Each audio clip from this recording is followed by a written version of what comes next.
e për çfarë standardesh po flasim ne, kur bota ka arritur në nivele shumë më të larta se sa këtu, dhe unë nuk e di se si akreditohen këto qendra spitalore, këto ambulanca si akreditohen, si e marrin ata akreditimin kur mungon, domethënë gjëja më bazike, korrenti. Po mirë, justifikimi zyrtar pse sundes generatori, doli apo do dali? Ja, po e them unë justifikimi se akoma s'ka hyrë ajo godina tek koncesioni, se e kishin harruar.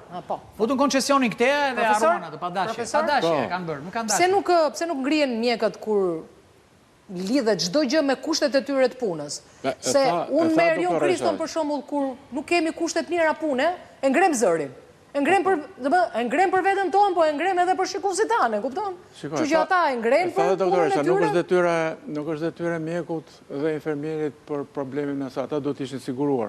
Ideja është kështu që ngjarja është e pazakontë, ashtu është.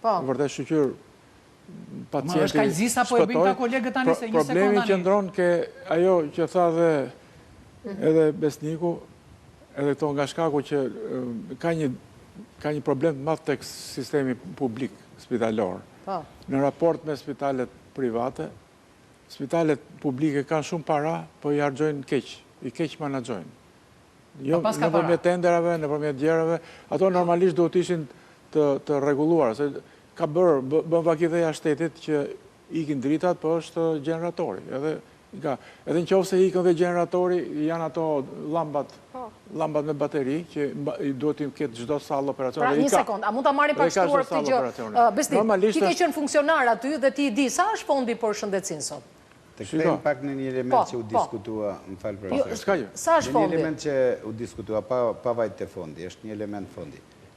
Ju shtruat një pyetje me të drejtë, ngacmuat panelistët të ftuar. Ne përngacmime kemi Po, në ku jo është normal. Nuk është se ne si duam doktorët, përkundra si duam. Sigurisht që mjekët nuk kanë faj. Mjekët përballen, pacientët shkojnë dhe përballen kur s'kanë barë na me mjekun.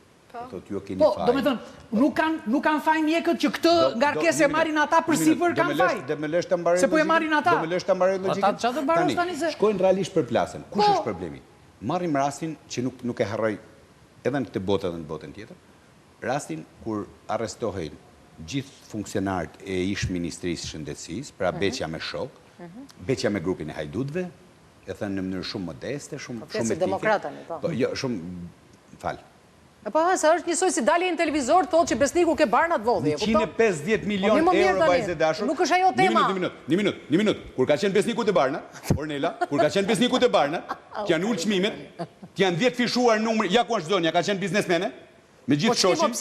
Një minut, janë ullë çmimet 50%, janë shtuar numri barnave të regjistruar, kanë qenë 1400 e nuk janë 600 sot. Nuk ka pas asnjë mungesë origjinale, nuk ka pas asnjë mungesë zbari në Shqipëri, nuk ka si depo Besniku sot.